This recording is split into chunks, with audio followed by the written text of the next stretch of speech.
Estamos aquí nuevamente en este su programa Historia de los Grandes Deportistas. Ustedes vieron ahí la semblanza que hacíamos de introducción de nuestro invitado de hoy, José Maíta Mercedes. Reiteramos las gracias a Luis Ferreras Méndez, como siempre compártese aquí con nosotros. Maíta, el objetivo de este programa es precisamente dar a conocer ese legado de ustedes para que la nueva juventud sepa que ustedes no vinieron de la estratosfera, ni que ustedes vinieron de Marte, que ustedes son muchachos, la mayoría nacido en barrio. Y nos gustaría que tú nos contaras esos primeros 15 años de Maíta Mercedes siendo niño, dónde naciste, dónde estudiaste, qué fue lo que te motivó, te atrajo la pasión por el baloncesto que con tanta entrega lo hacía. Háblanos de esos primeros 15 años de Maíta Mercedes correteando en la calle de los Minas. Buenos días, primero saludo a todos los televidentes y a ustedes por esta invitación y viendo la presentación. Te decía fuera de cámara de que, bueno, de qué vamos a hablar, pero ese es uno de los temas que realmente la nueva generación no conoce de nosotros. Yo nací en el 64 en la ciudad de Santo Domingo, luego que comenzaron esos primeros años en los que uno vivió esa etapa de lo que fue Nómadas Coloides, los clubes emblemáticos en ese momento en los Minas. Realmente yo no jugaba baloncesto.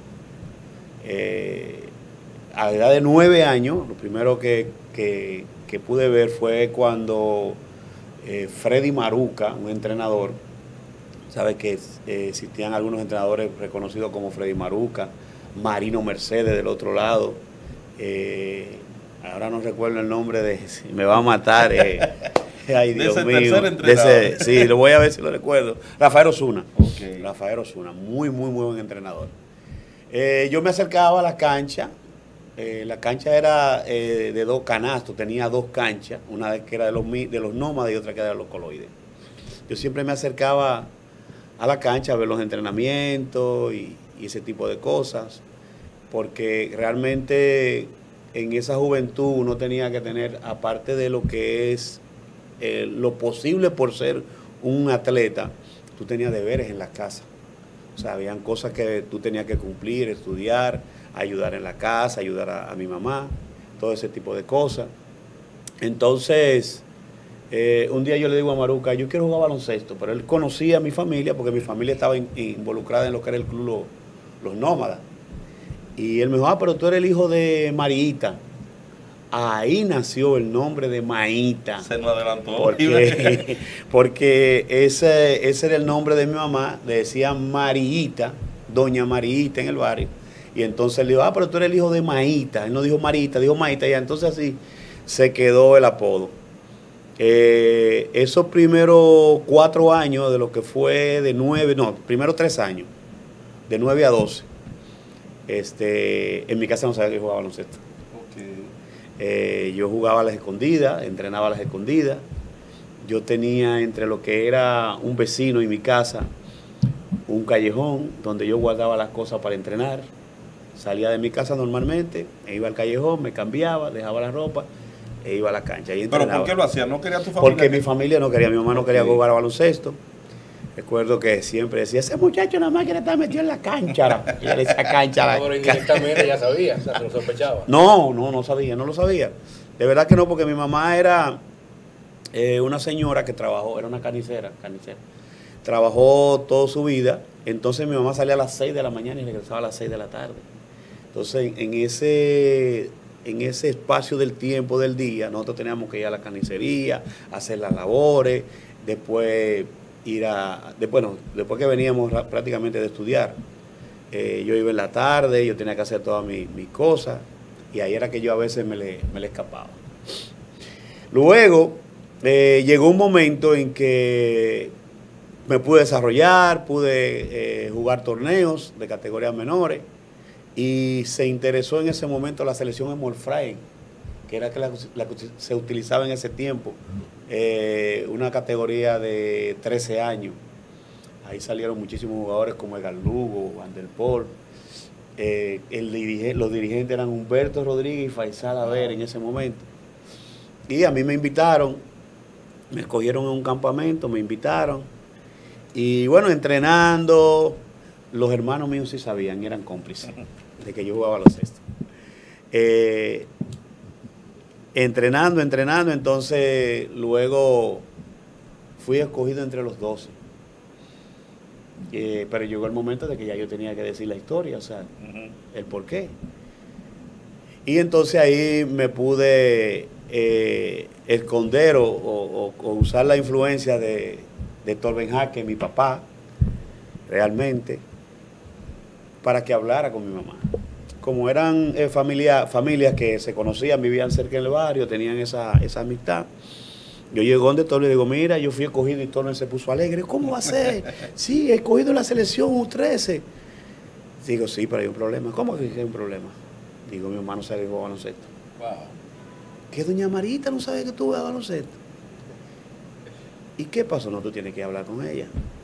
Y en ese momento, vamos para allá. Torben se llegó, saludó. Ay, mamá se volvió loca porque sabía que era familia de Lola Paz, hijo de Lola Paz. Y entonces, doña Marita, yo vine a hablar con usted. A ver, mijo, quiero un café, siéntate ahí. Y le dice Torben, mire, yo quiero decirle algo. Su hijo fue cogido para viajar. ¿Cómo para viajar? ¿Y para viajar a dónde? Él va fuera del país con una selección. Y dice, ¿y de qué? Oh, pero su hijo juega baloncesto. Y en ese momento, ¿cómo va a ser? No, pero Josecito, ella siempre me decía, pero ¿cómo que Josecito va a jugar? ¿Que juega baloncesto? Pero yo nunca. Sí, su hijo va a viajar. Hubo algo que fue positivo en ese momento porque el viaje era a Miami. Okay. Y yo tenía un hermano que vivía en Miami. Cuando Torben le dijo, él va a Miami. Ah, pero para Miami. Entonces él dijo, sí. Ah, no, pues está bien. Entonces de ahí fue que mi mamá comenzó a conocer mi historia. Ya después de ahí, que tuve ese privilegio de esos primeros entrenamientos con Huberto Rodríguez, Faisal Abel, ya lo que era 14 años, la categoría infantil, y ya a los 15, seguir jugando hasta ese espacio. Maida, como también soy de los Minas, un honor y un orgullo estar aquí contigo compartiendo este set. Siempre he escuchado, y lo mencionaste, los nómadas y los coloides. Pero para mi tiempo se mencionaban más los nómadas y luego el cambio hasta los Minas. O sea, me gustaría si me pudiera aclarar un poco la participación de los coloides y básicamente a qué lado de los Minas representaba. No, los dos clubes representaban realmente la parte central de los Minas, ahí cerca de donde está el destacamento policial y está también la maternidad y el comedor económico. Esa era la zona, esa era la logística. Realmente en materia deportiva de baloncesto los coloides eran mucho mejor que nosotros, o sea, tenían más calidad, entrenaban más. Nosotros éramos más un club cultural. Pues yo también bailé folclore en el club. Sí, yo fui y toco también lo que son los instrumentos folclóricos. Aprendí ahí en el Club Minas. O sea, el Club Minas era más dirigido a lo que era una preparación integral en la forma varial en cuanto a sociedad, o sea, actividades políticas, actividades culturales. Cuando se celebraba el aniversario de los Minas, eso era algo en el barrio que todo el mundo esperaba. La semana aniversaria del club, los nómadas, debo decir. Y entonces convivíamos ahí junto con los coloides. Hubieron a veces momentos que se pusieron bien tensos, bien difíciles. Inclusive hubo algunos heridos en algún momento. Llegó el tiempo de que ya todo el mundo estaba promulgando de que hubiera como una unión. Eso fue poco a poco. La calidad de los jugadores de los coloides era notable en ese momento porque o Van der Poel, estaba también Sedano, no recuerdo ahora el nombre de Sedano, vivía ahí por la D. Estaba también uno que le decían Papito Tencoco, muy buen jugador. Los Vigas, no sé si conoce los Vigas en ese tiempo.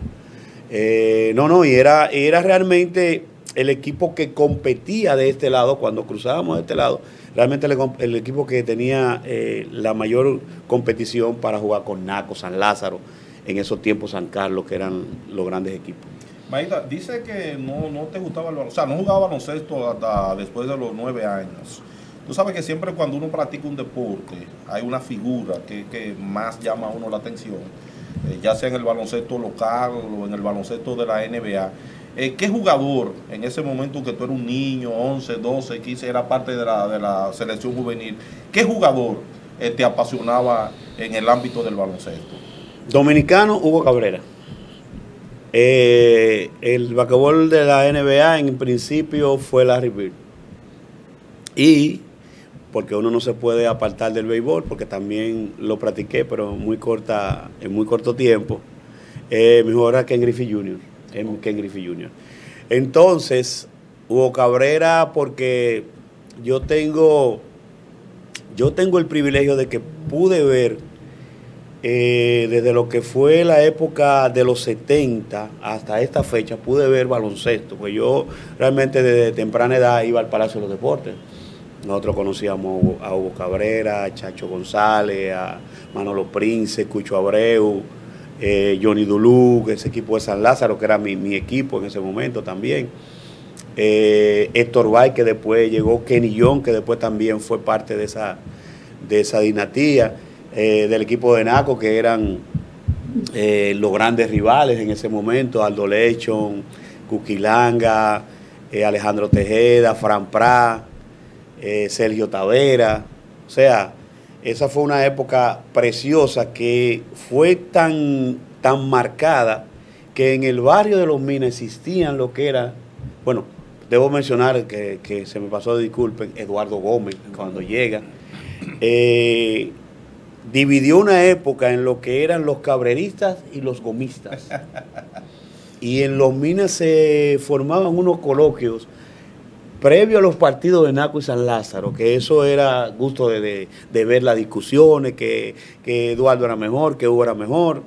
Entonces uno vivió esa bonita etapa del baloncesto. Pero mira, hay una etapa, tú hablas de esa rivalidad, ya cuando uno asistía al Palacio, que dicho sea de paso, ustedes ponían a uno a pasar hambre, porque nosotros, ahí en Los Peralejos, siempre a uno le daban el dinero para la merienda en la escuela. Entonces nosotros guardábamos ese dinerito para asistir los domingos al Palacio de los Deportes. En esa época yo recuerdo una gran rivalidad en términos deportivos, incluso lo comentábamos aquí en la entrevista que tuvimos con Bollón. Había muy buenos armadores, Bollón Domínguez, Maíta Mercedes, estaba el caso de Víctor Hansen, Lolo Regus, que era un tipo que era uno de los jugadores que más se me parecía a ti por la intensidad de Lolo Regus. Y nos decía, le preguntábamos a Bollón precisamente esa rivalidad que ustedes tenían. En el plano ya personal, ¿cómo se trataban ustedes? No, mira, ¿cómo te digo? Voy a aunque es muy difícil y a la gente no le gusta que se comparen épocas. Yo entiendo que esta época los jugadores se relacionan más.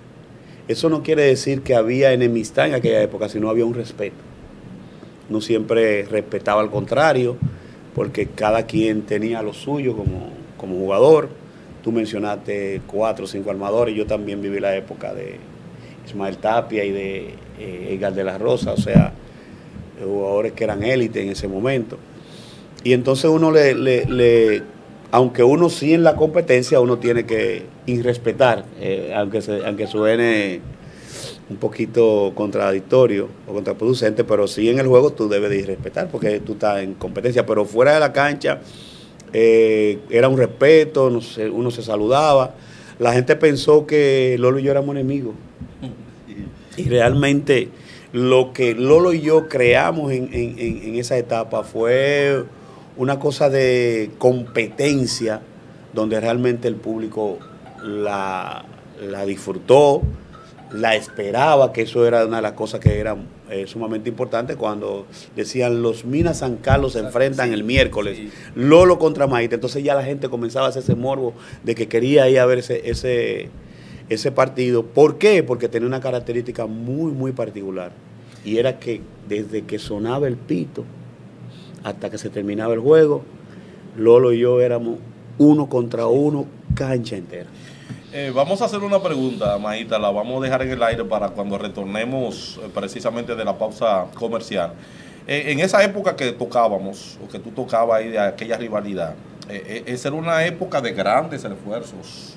O Nosotros recordamos a Willy Laboayón, Marcel Nicolás, se recuerda ese jugador que vino de las manos de Chicho Civilio, argentino, que se me parecía mucho a Larry Bird, que era un jugador que tú lo veías frío, pero era muy certero. Hubieron otros grandes refuerzos, Eugene Richardson, Jim El Gato Maldonado. De esa época, Maíta, y nos contesta después de la pausa, de esos jugadores refuerzos, ¿cuál fue el que más te impresionó y que más, ya sea que jugó contigo o jugó como rival, que más te impresionó? Vamos a nuestra pausa y retornamos con ustedes.